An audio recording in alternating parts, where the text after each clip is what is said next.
रखा था। उस दौरान जब कार्यक्रम समाप्ति के बाद वापस आ रहे थे तो कुछ लोगों ने, हो सकता है यूनिवर्सिटी के छात्र भी रहे हों, उन लोगों ने रास्ता रोकने का प्रयास किया और दरवाज़ों को बंद कर दिया। हमारे कार्यक्रम में कांग्रेस पार्टी के नेता और जो है पूर्व केंद्रीय मंत्री प्रदीप जैन साहब भी थे और उस कार्यक्रम में हमारे पूर्व विधायक दीपनारायण सिंह यादव जी भी थे। जब ये लोग निकलने लगे तो दरवाजे बंद कर दिए गए। उस पर लोगों ने दरवाजे खुलवाने का प्रयास किया, बातचीत की। दूसरी तरफ से हिंसक झड़पें भी होने लगी, मारपीट होने लगी और इसके पश्चात इतने उन लोगों ने कई छात्र सभा के जो कार्यकर्ता थे उनकी पिटाई भी की, गलत नारे भी लगाए।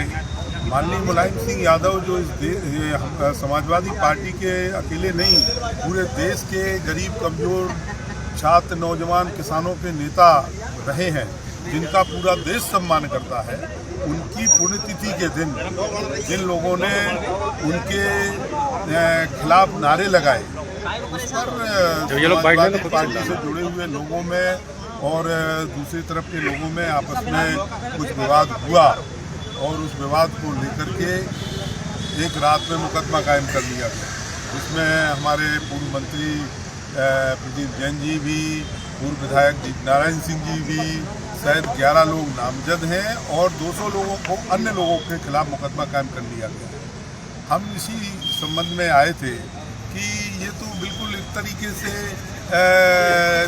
मतलब अराजकता सी फैल गई है, गुंडा राज सा हो गया है कि हम आपके खिलाफ नारे भी लगाएंगे, आपको घुसने भी नहीं देंगे, आपको बाहर भी नहीं निकलने देंगे और अगर आप कहोगे तो चूंकि सत्ता हमारी है इसलिए मुकदमा भी लिखा देंगे। तो वही हुआ है।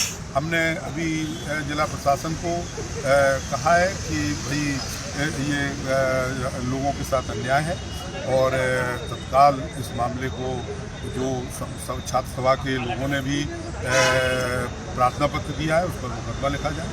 तो जो कार्रवाई हो निष्पक्ष तरीके से, कोई भी पक्ष हो, दोनों पक्षों के साथ मिलकर के हो कि जिसने जो दोषी है उस पर कार्रवाई होना चाहिए।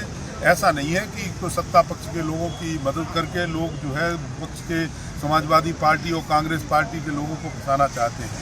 अगर इस तरीके की साजिश हुई तो निश्चित रूप से समाजवादी लोग, कांग्रेस पार्टी के लोग कहीं शांत नहीं बैठेंगे। हम लोग तो निकल करके सड़क पे आकर के और इस पर जो है हम लोग धार पार की लड़ाई लड़ेंगे और संघर्ष करेंगे। क्या लगता है ये प्रायोजित था पूरा? अभी हमें वरिष्ठ पुलिस अधीक्षक जी ने ये आश्वस्त किया है कि हम बिल्कुल निष्पक्ष कार्रवाई करेंगे। किसी व्यक्ति के खिलाफ हम मतलब पक्षपात करके कोई कार्रवाई नहीं करेंगे। दोनों पक्षों के ऊपर कार्रवाई होगी जो दोषी हैं, वरना किसी के खिलाफ कार्रवाई नहीं होगी। जो जिनके नाम नहीं है उनके किसी के खिलाफ कार्रवाई नहीं होगी। इस तरीके का हमें उन्होंने आश्वासन दिया कि हम पूरी कार्रवाई निष्पक्ष तरीके से पूरी करेंगे। क्या इसको राजनीतिक षड्यंत्र माना जा सकता है? बिल्कुल, ये राजनीतिक षड्यंत्र है।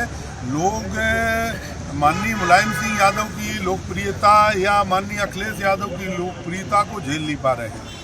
अब उनके जो कार्यक्रम होते हैं उन कार्यक्रमों में इस तरीके की जो है अराजकता फैला करके उसको डिस्टर्ब करना चाहते हैं, इसलिए ये हुआ है। वरना क्या मतलब था भाई, कोई वो लोग क्यों यहाँ आ गए लड़ने के लिए?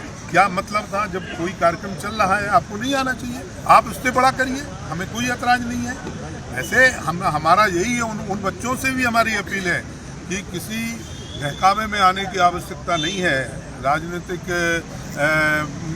लोग अगर मोहरा बना करके इन बच्चों का उपयोग करना चाहते हैं तो हम उनसे भी ये कहना चाहते हैं कि कहीं बहकावे में आने की आवश्यकता नहीं है। पढ़ाई के दिन है, अच्छी तरीके से पढ़ो, मन लगा करके पढ़ो। पढ़ाई लिखाई जीवन में बहुत काम आएगी और जो नियम और कानून के अनुसार कार्रवाई हो। ठीक।